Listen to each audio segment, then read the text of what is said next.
Assalamualaikum warahmatullahi wabarakatuh. Perkenalkan, nama saya Hasria Ramadhani. Perkenalkan, nama saya Hidriani Agus.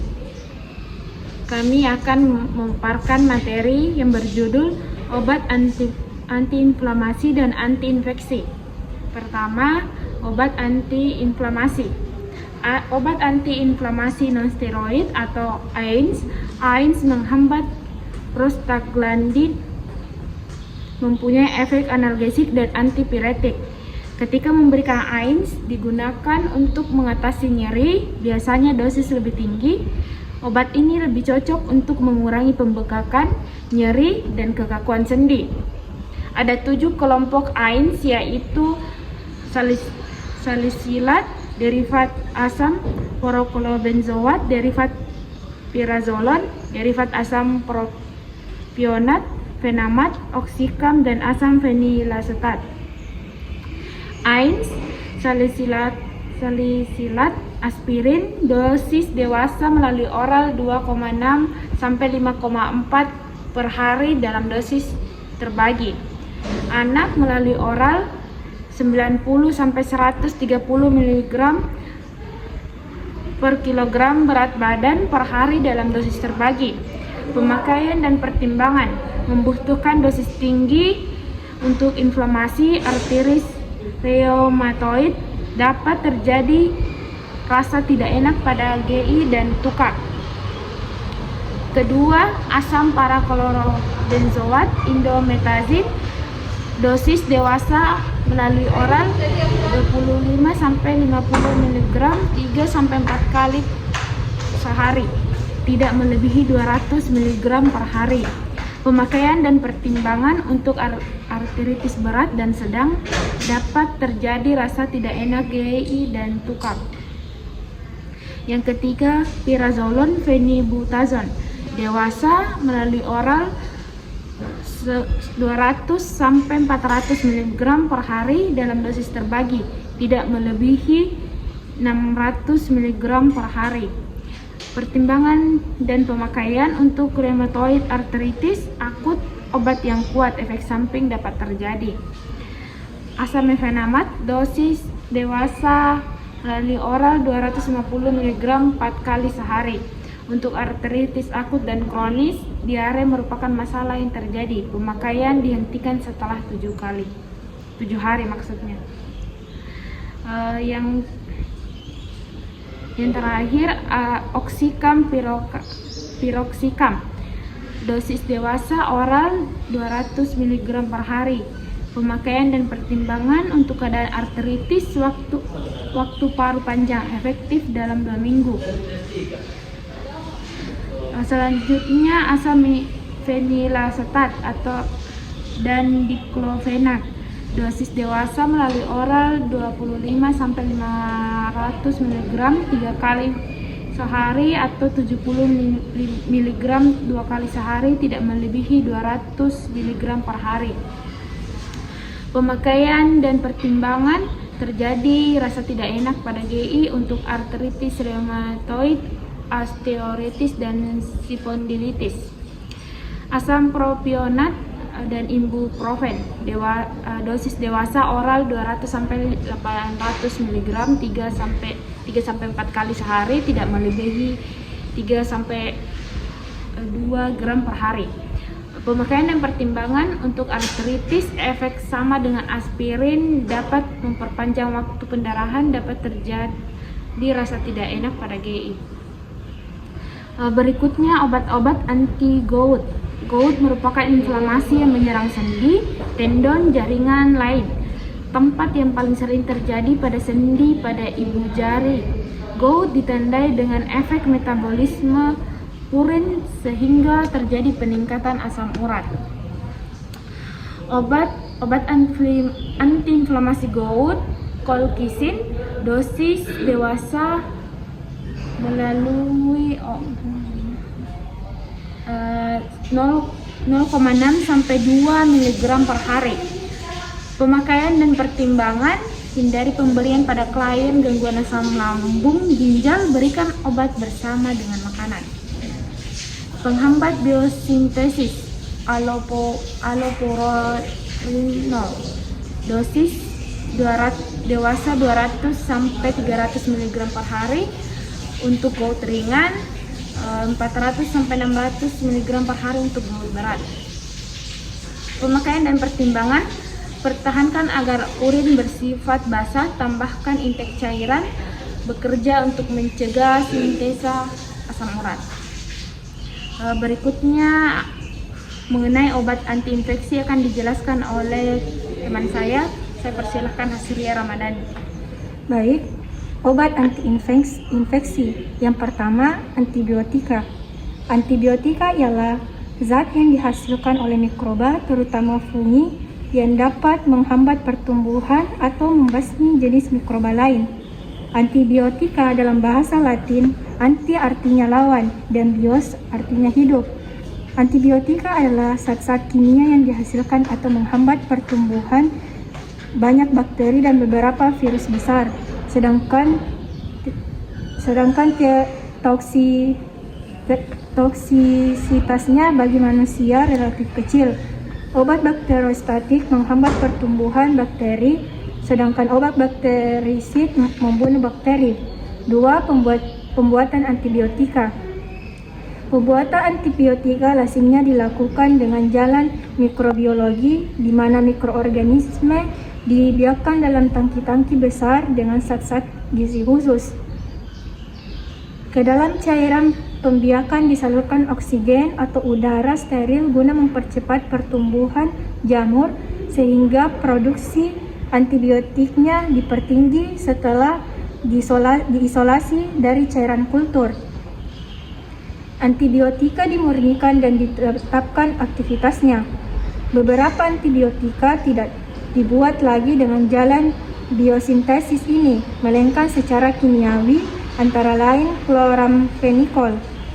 Aktivitas umumnya dinyatakan dalam suatu berat atau miligram, kecuali zat yang belum sempurna pemurniannya dan terdiri dari campuran beberapa zat, misalnya polymyxin B, bacitracin, atau karena belum diketahui struktur kimianya seperti nystain.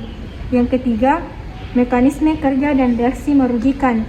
Beberapa antibiotika bekerja terhadap dinding sel, misalnya pensilin dan sulfaloxiflozin, atau membran sel atau kelompok polymyxin. Tetapi mekanisme kerja yang terpenting adalah perintangan selektif metabolisme protein bakteri sehingga sintesis protein bakteri, sehingga sintesis protein dapat terhambat dan kuman musnah atau tidak berkembang lagi, misalnya chloramphenicol dan tetrasilin. Reaksi merugikan yang bisa terjadi adalah alergi, baik ringan maupun berat. Selanjutnya adalah suprainfeksi atau infeksi sekunder yang terjadi jika flora normal terganggu selama terapi antimikroba. Reaksi merugikan yang ketiga adalah toksisitas organ seperti hati dan ginjal. Contohnya ototoksik dan nefrotoksik sebagai akibat pemakaian aminoglikosida. Yang keempat, golongan obat antibiotika. Berdasarkan spektrum aktivitasnya, antibiotika dibedakan menjadi antibiotika berspektrum sempit atau narrow spektrum dan berspektrum luas atau broad spektrum. Termasuk narrow spektrum adalah obat yang hanya aktif terhadap beberapa jenis kuman saja, misalnya pensilin G dan penisilin V, eritromycin, clindamycin, kanamycin, dan asam fusidat. Bekerja terhadap bakteri gram positif, sedangkan streptomycin, gentamicin, polymyxin B, dan asam nalidiksat khusus aktif terhadap bakteri gram negatif. Antibiotik broad spektrum bekerja seperti Rickettsia dan Chlamydia, antara lain sulfonamida, chloramphenicol, teraxin, dan rifampicin. Selain itu, ada antibiotika berspektrum intermediate atau diperluas yang aktif terhadap bakteri gram positif dan sebagian kelompok bakteri gram negatif, seperti amoxicillin dan ampicillin. A. Penisilin. Penisilin diperoleh dari jamur Penicillium chrysogenium dari bermacam-macam jenis yang dihasilkan atau hanya berbeda pada gugusan sampir air. Penicillin ternyata paling aktif. Cephalosporin diperoleh dari jamur Cephalosporin ochremonium berasal dari Sisilia pada tahun 1943. Penicillin bersifat bakterisid dan bekerja dengan cara menghambat sintesis di sel. Penicillin terdiri dari yang pertama, obatnya bensil penicillin atau penicillin. Dosisnya melalui oral yaitu 200.000 sampai 500.000 mikro per setiap 6 jam. Melalui intramuskular sebanyak 500.000 sampai 5 juta mikro per hari dalam dosis terbagi. Pada anak 25.000 sampai 90.000 mikro per hari dalam dosis terbagi. Pemakaian dan pertimbangan pada obat penisilin yaitu efek sampingnya yaitu reaksi alergi berupa urtikaria, demam, nyeri sendi, angioedem, leukopenia, trombositopenia, diare pada pemberian peroral. Yang kedua, cloxacillin. Dosis melalui oral 500 mg melalui intramuskular 4-6 kali sehari 250 sampai 1000 mg. Pemakaian dan pertimbangan pada obat ini peringatannya riwayat alergi, gangguan fungsi ginjal, lesi erythematosus pada glandular fever, leukemia limfositik kronik, dan AIDS. Efek sampingnya yaitu reaksi alergi berupa urtikaria, demam, nyeri sendi, angioedem, leukopenia, trombositopenia, diare pada pemberian peroral. Penicillin intermediate spectrum atau spektrum diperluas terdiri dari obat ampicillin. Dosisnya melalui oral yaitu 250 sampai 500 mg setiap 6 jam. Melalui intramuskular atau intravena sebanyak 2 sampai 8 gram per hari. Pada anak melalui oral 50 sampai 100 mg per kilogram per hari dalam dosis terbagi. Melalui intramuskular atau intravena sebanyak 50 sampai 200 mg per kilogram per hari dalam dosis terbagi. Pemakaian dan pertimbangan pada obat ini efek sampingnya yaitu reaksi alergi berupa urtikaria, demam, nyeri sendi, angioedem, leukopenia, trombositopenia, diare pada pemberian peroral. Yang kedua, obat amoxicillin. Dosisnya pada dewasa itu melalui oral 250 sampai 500 mg setiap 8 jam. Pada anak melalui oral 20 sampai 40 mg per kilogram per hari dalam dosis terbagi 3. Efek sampingnya itu reaksi alergi berupa urtikaria, demam, nyeri sendi, angioedem, leukopenia, trombositopenia, diare pada pemberian peroral. B. Cephalosporin. Cephalosporin merupakan antibiotik beta-lactam yang bekerja dengan cara menghambat sintesis di sel mikroba. Farmakologi cephalosporin mirip dengan penicillin, ekskresi terutama melalui ginjal dan dapat dihambat probenecid. Obat cephalosporin meliputi yang pertama obat cefadroxil. Dosisnya yang melalui oral 500 sampai 2 gram per hari dalam dosis terbagi 1 sampai 2. Pada anak 30 mg per kilogram per hari dalam dosis terbagi 2. Pemakaian dan pertimbangan efek sampingnya pada obat ini yaitu diare dan kolitis yang disebabkan oleh antibiotik atau penggunaan dosis tinggi, mual dan muntah, rasa tidak enak pada saluran cerna dan sakit kepala. Yang kedua yaitu obat cefotaxime. Dosisnya pada dewasa yang melalui intramuskular dan intravena 1 sampai 2 gram setiap 6 sampai 8 jam. pada anak melalui intramuskuler dan intravena sebanyak 50-180 mg per kilogram setiap 4-8 jam. Pemakaian dan pertimbangan indikasi pada obat ini yaitu profilaksis dan pada pembedahan epiglotitis karena hemofilus dan meningitis. C. Tetrasiklin. Tetrasiklin merupakan antibiotik dengan spektrum luas. Penggunaannya semakin lama semakin berkurang karena masalah resistensi. Tetrasilin terbagi atas. Obat tetrasilin yang pertama, tetrasilin.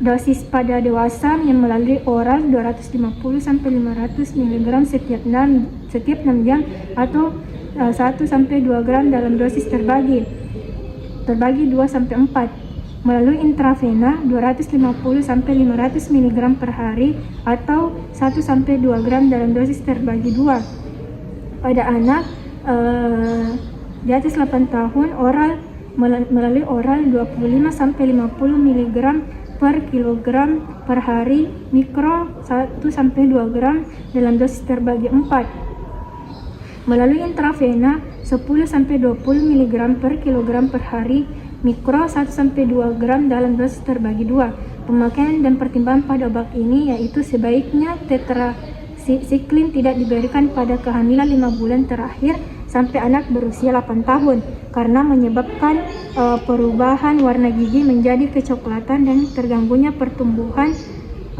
tulang.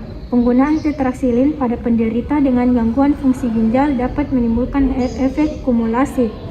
Pada obat demeclocycline hidroklorida, dosis pada dewasa melalui oral yaitu 150 mg setiap 6 jam atau 300 mili setiap 12 jam. Pada anak di atas 8 tahun, oral 6-12 mg per kilogram per hari dalam dosis terbagi 2-4. Pemakaian dan pertimbangannya pada obat ini yaitu fotosensitivitas lebih sering terjadi, pernah dilaporkan terjadinya diabetes insipidus nefrogenik. Yang ketiga, oxytetracycline, dosis 250-500 mg tiap 6 jam. Oxytetrasilin atau generik, cairan injeksi 50 mg per vial. Teramisin, cairan injeksi 50 mg per vial, kapsul 250 mg. Pemakaian dan pertimbangannya tidak ada.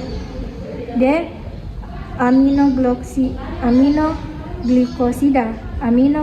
Aminoglikosida bersifat bakterisidal dan aktif terhadap bakteri gram positif dan gram negatif. Amikasin, gentamisin, dan tobramycin juga aktif terhadap Pseudomonas aeruginosa. Streptomycin aktif terhadap Mycobacterium tuberculosis dan penggunaannya sekarang hampir terbatas untuk tuberkulosa. Obat aminoglikosida yang pertama, amikasin, dosisnya pada anak dan dewasa melalui intramuskuler dan intravena sebanyak 15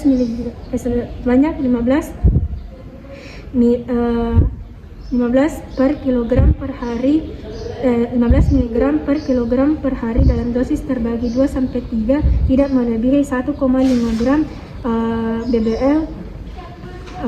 Melalui intravena sebanyak 7,5 mg per kilogram per hari setiap 12 jam. Penggunaan dan pertimbangan pada obat ini indikasinya yaitu infeksi generatif yang resisten terhadap gentamisin.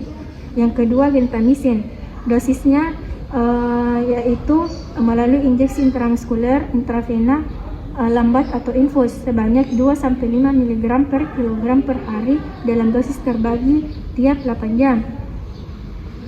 Penggunaan dan pertimbangan pada obat ini yaitu efek sampingnya gangguan vestibuler dan pendengaran, nefrotoksik, hipomagnesemia pada pemberian jangka panjang, kolitis karena antibiotik. Chloramphenicol. Chloramphenicol merupakan antibiotik dengan spektrum luas namun bersifat toksik. Obat ini seyogianya dicadangkan untuk infeksi berat akibat Haemophilus influenza. demam tifoid, meningitis, dan abses otak, bakteremia, dan infeksi berat lainnya. Karena toksisitasnya, obat ini tidak cocok untuk penggunaan sistemik. Antibiotik ini dikontraindikasikan untuk wanita hamil, ibu menyusui, dan pasien porfiria. Efek samping kelainan darah yang reversibel dan irreversibel, seperti anemia aplastik atau dapat berlanjut menjadi leukemia, neuritis perifer, neuritis optik, eritema multiforema, mual, muntah, diare, stomatis, glositis, hemoglobinuria, nokturnal. Dosis untuk tipus, dosis awal 1-2 gram, kemudian 4 kali 500-750 mg. Neonatus maksimal 25 mg per kilogram per hari dalam 4 dosis. Anak di atas 2 mg sebanyak 25-50 mg per kilogram per hari terbagi dalam 2-3 dosis. Infeksi para intravena 4 kali 500-1500 mg. F. Macrolida. Erythromycin memiliki spektrum antibakteri yang hampir sama dengan penisilin, sehingga obat ini digunakan sebagai alternatif penisilin. Indikasi erythromycin mencakup infeksi saluran napas, pertusis, penyakit legionnaire, dan enteritis karena Campylobacter. 1. Erythromycin indikasi sebagai alternatif untuk pasien yang alergi penisilin untuk pengobatan enteritis, Campylobacter, pneumonia, penyakit legionnaire, sifilis, uretris, non-gonococcus, prostatis kronik, acne vulgaris, dan profilaksis difteri dan pertusis. Dosis oral 250-500 mg setiap 6 jam pada anak, melalui oral 30-50 mg per kilogram per hari dalam dosis terbagi, yaitu setiap 6 jam. Yang kedua, azitromycin. Indikasinya infeksi saluran napas, otitis media, infeksi klamidia daerah genitalia tanpa komplikasi. Dosisnya itu 1-500 mg 1 jam atau 2 jam selama 3 hari. Polipeptida. Kelompok ini terdiri dari polimixin B, polimixin E, sama dengan kolistin, basistrasin, dan gramicidin. Berciri struktur polipeptida siklus dengan gugusan-gugusan amino bebas. Perlainan dengan antibiotika lainnya yang semuanya diperoleh dari jamur, antibiotika ini dihasilkan oleh beberapa bakteri tanah. Polimixin hanya aktif terhadap hasil gram negatif, termasuk Pseudomonas. Basitrasin dan gramicidin aktif terhadap bakteri gram positif. Khasiatnya berupa bakterisid berdasarkan aktivitas permukaannya atau surface active agent, dan kemampuannya untuk meletakkan diri pada membran sel bakteri sehingga meningkatkan permeabilitas sel dan akhirnya sel lisis atau pecah. Kerjanya tidak tergantung pada keadaan membelah tidaknya bakteri, maka dapat dikombinasi dengan antibiotika bakteriostatik seperti chloramphenicol dan tetrasiklin. Resorpsinya dari usus praktis nihil, maka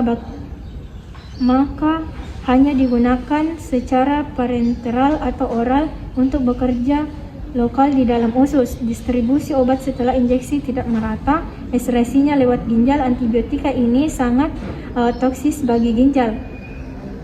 Polymyxin B sulfat digunakan untuk mengatasi infeksi telinga karena toksisitasnya, maka penggunaannya pada infeksi Pseudomonas kini sangat berkurang, tergantikan dengan antibiotika yang lebih aman atau gentestamin dan carbenisilin. Golongan antimycobacterium. Golongan antibiotik ini aktif terhadap kuman Mycobacterium.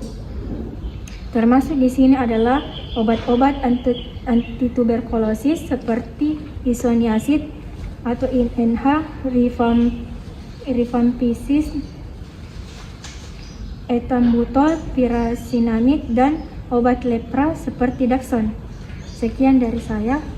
Sekian dari kami ucapkan Terima kasih. Wassalamualaikum warahmatullahi wabarakatuh.